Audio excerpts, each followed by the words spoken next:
All right, we're gonna do a book review on a book that I'm super excited to get into.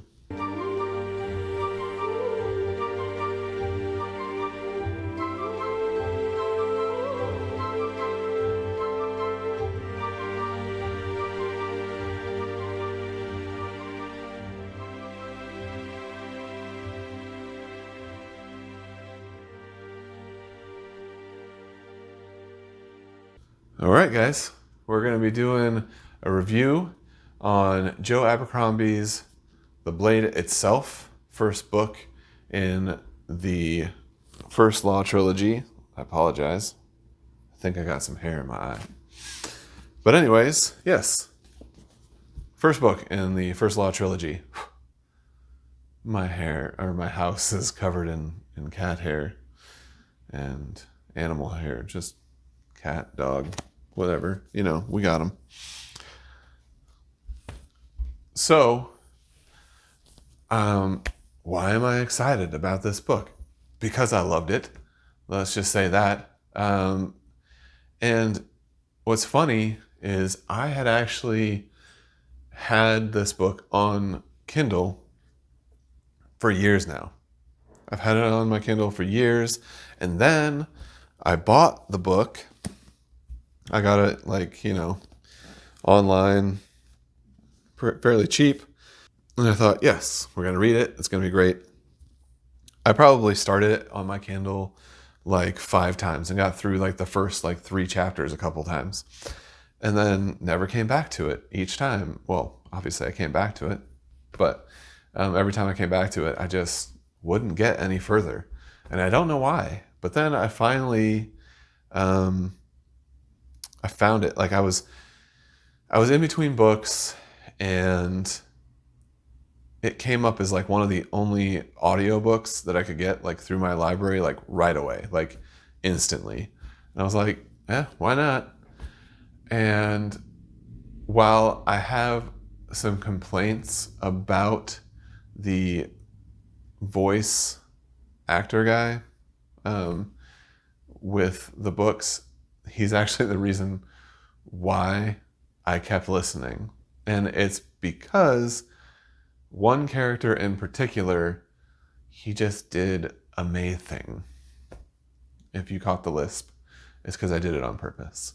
And that's because Sand Dan Glokta, who is one of the main characters throughout this book, his voice, he's missing, and you find out about this fairly early in the book. So I don't think this is spoilers. We will get into spoilers because I just love this book and I want to talk about it, and I'm just not going to stop myself. But he's missing his forefront teeth, and so he talks with a lisp. And the man that was doing the voice acting on the book did this incredibly wonderful voice. Just like it hooked me almost immediately. Every one of his chapters, I was like, I couldn't wait to get back to his chapters. Don't get me wrong. Once I was into the book, everybody else's chapters were amazing too. But there was something just extra good about that. About Glokta's chapters because of the voice. And then the complaint I would have is that a lot of his other voices kind of mixed, but that one stood out and it was amazing. So, intro to the book. It's a fantasy world, obviously. And this is, I think, a thing that a lot of people say is that there's not much plot, I guess. It's way character driven. Hey, I'm all for it. I love character driven books, and that's why I ended up falling in love with this book. Now, I'll try to give you a little bit of a plot. So you have your characters. You have Sandan Glokta, he's an inquisitor for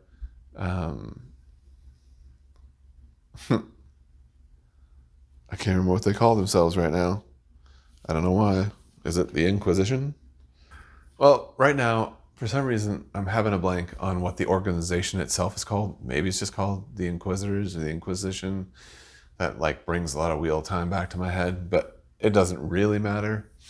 I don't know why my brain isn't remembering it, but it doesn't really matter. You have Sandan Glokta. He is an inquisitor. He's at the start of the book. He's like questioning people. He's torturing them. This is grimdark fantasy, so like there is obviously like some disturbing stuff in the book. But as much as everybody calls it grimdark, like a lot of times, I mean, yes, there were scenes in the book that were pretty intense, but it was less so than I thought it was going to be. So there's that. I don't know what you'll do with that, but there is that. Anyways, so he's an inquisitor. He's questioning this man, and there's a lot of just like intrigue and plot that isn't like paid off really in this first book. You meet Logan Ninefingers, who he's like this barbarian-ish type character from the north, and I guess like the overall plot really is that there are these different nations, and the North is trying to like go to war with people. Like that's how like much of a plot this book really has. Is like I'm having a hard time just nailing it down right now. Which you would think that I wouldn't like the book as much, but I just... So instead of focusing on the plot, we're just going to focus on the characters. You have Sandan Glokta, who I thought was amazing. He's an inquisitor. He tortures people. And yet he is this character that you end up just like rooting for anyways, even though he's terrible. And that has to do with his like backstory. So you have this character named Jazal, and he is like a noble man, and he's a piece of trash. Like there's like one redeeming aspect about him, and we'll get into that like in the spoilers part, but I wanted to punch him like the whole book for most of the book. Then you have, like I said, Logan Ninefingers. He's like this barbarian-ish type guy, and he like barely lives like at the start of the book through certain events. And then he meets up with another main character named Baez, and he's like a magician. I won't go into more specifics. And there's also a latecomer to the book, and her name is Pharaoh, and she is just like this little, badass, you could say. She has her own plot, but she's pretty much like, she comes in like halfway through the book. And what's crazy is like all of these people eventually kind of like come to the same place, and all of their storylines start to mix, which is fantastic, I think. Just because of what Joe Abercrombie puts into these characters. Like each and every one of them, even if they have like a flawed past, or maybe what they're doing in that moment is not good, you end up like really just caring for all of these characters. So let's go with my likes and dislikes on this book. Really, even though the plot was weak so far, and I couldn't really tell you like what the point of like any of these characters are doing yet. Like I don't know exactly where they're going, what they're going to be doing, like who they're trying to stop, if there's like a big bad. I mean, there is the North, land of barbarians, but yes, the plot's slightly weak. I don't care. The characters are so rich and vibrant and just wonderful to read about, even if some of them are just disgusting people. Like, I couldn't stop listening to the book. Like I was hoping to get off of work so I could listen to it again, and then I'd wake up in the morning getting ready for work going, I can't wait to like get in my car so I can listen to it some more. So yeah, the plot's a little weak, but the characters amazing, A+, you know. The world building, yeah, it was there. All these characters were coming from like different places in the world. You got to like see glimpses of like all of these different places. You can tell that this plot is going to go somewhere eventually, that because there's all these rivaling like factions, different countries that you want a piece of the pie, piece of the action. But you didn't really see a lot of that in this first book. But you know it's there. Like there's this giant world that they're all living in, and I would say world building, you know, I give it an A. But then you got the writing, fantastic writing, and the pacing I thought was fantastic too. You know, both of those things were just great. So let's get into spoilers, because ever since I finished this like a week ago, I've wanted to talk about it, and I just hadn't gotten to it. Another character that I didn't actually talk about when I was talking about the characters and the plot and stuff was Artie.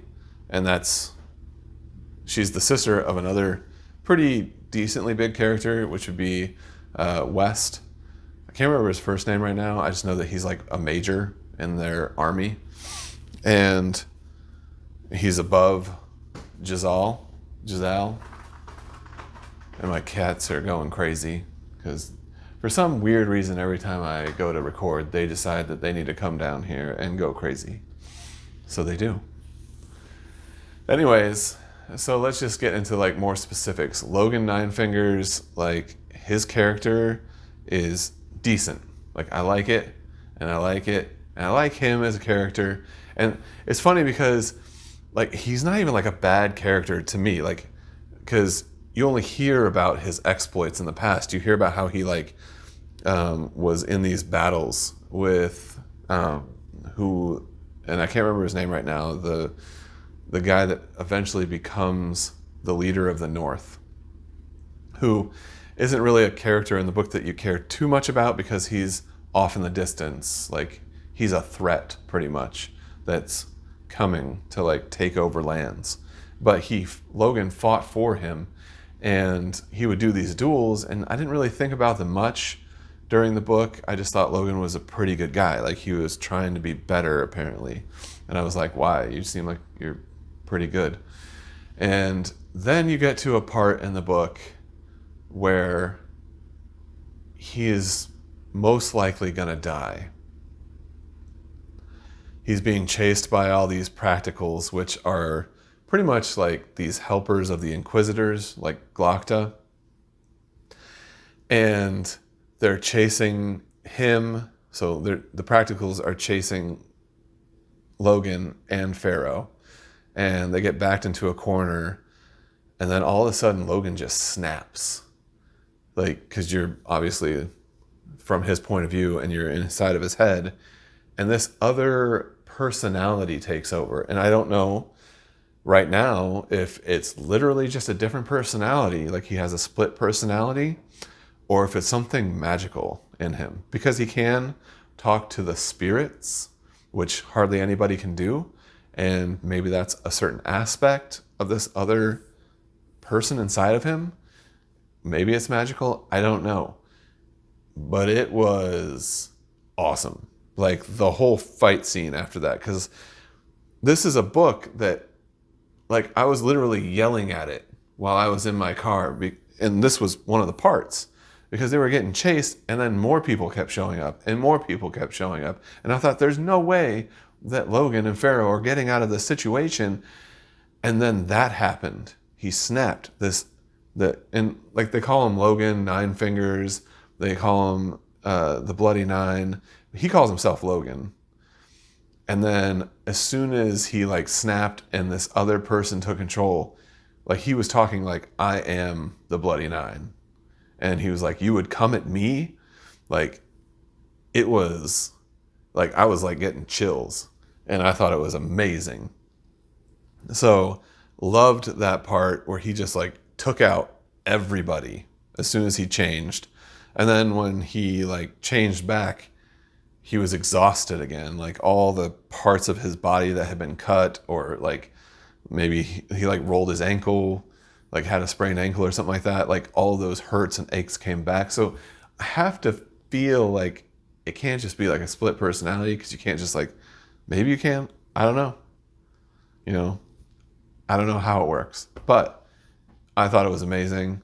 Sandan Glokta, his whole, where like he was tortured and for like 2 years by the other army, and that's why he is the way he is, made him a very like, what's the word? Like I had empathy for him, I guess you could say, like sympathy.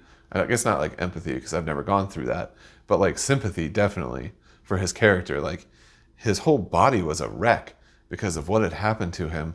Then he like took on this role as an inquisitor and started doing to people what had been done to him, which is slightly poetic, also terrible.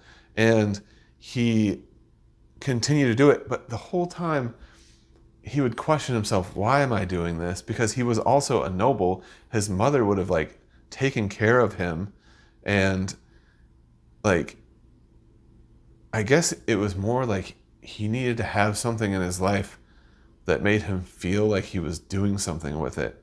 And I don't even know if he believed in the Inquisition. Maybe he did, but he seemed like he was too smart for that. And at the end of the book, he gets sent away pretty much to this other realm, and he knows that like he's pretty much certainly being sent to his death. So like his character, I don't know why I loved him so much, but I did. Like every aspect of him, just absolutely wonderful. Baez, he's the first of the Magi, so like he's like over 1,000 years old apparently, and there were just scenes with him in it that were just, first off, amazing and hilarious at the same time. Like when he busts out of the bathroom naked and everybody's scared of him anyways, even though like in my head he looked like a naked Santa Claus to me. Like just like that's what he was described as. Well, a bald one with a beard, white beard. And I was like, how would that be fearsome? Apparently it was, and I laughed at that part. And then was shook, apparently, because after he comes out, he just like disintegrates a guy, like splatters him all over the wall with his, magic. And so great character. I think I really just wanted to talk spoilers because of that whole thing with Logan and his like split personality. It's just like, it was just amazing. Also, Giselle, like his character, could not stand him, but like he was written so well that I didn't mind his chapters. More than didn't mind him, I actually liked him. Like his whole training routine, I actually wanted to see him go through pain, and I think that Joe Abercrombie knew that when he was writing this character. Like we wanted to see him go through pain because of the way that he treated and thought of people that were less than him. Like every time that like he had to go and run another mile or whatever, I just laughed at him, and I think that's great writing. But there was one part of him, like I said earlier, that I thought was, a good part of him, like a good quality to him, is that he actually was in love with Artie, and that he couldn't stop himself from being in love. And I think that like the fact that I started to care for him a little bit after that speaks volumes of the writing skills of Joe Abercrombie. And then Artie herself, she's hilarious. Like the way that she manipulated that man. I mean, obviously she liked him, I think, but at the same time, the way that she just ran him around in circles, Giselle, like she knew what she was doing. And a character who I thought that I really liked, Major West, because I can't remember his first name, but then what he does to his sister Um, unforgivable, but at the same time, like coming, like it came from a place because like that's what he grew up in. He abuses her like once, well, at least once in the book. I don't know if like it had happened before. I don't think it had up until that point, and I don't think he'd ever do it again. Like he was obviously sorry for it, but it was a tough moment in the book, and you thought, oh, here's this like white knight character, this character with no flaws, and then he does that, and you're like, whoa, okay. So everybody has problems in this book. And I think that's probably another reason why I love this book so much, is that everybody had their flaws. There were no like true like heroes or anything like that. And I can't wait to read the second book in this series.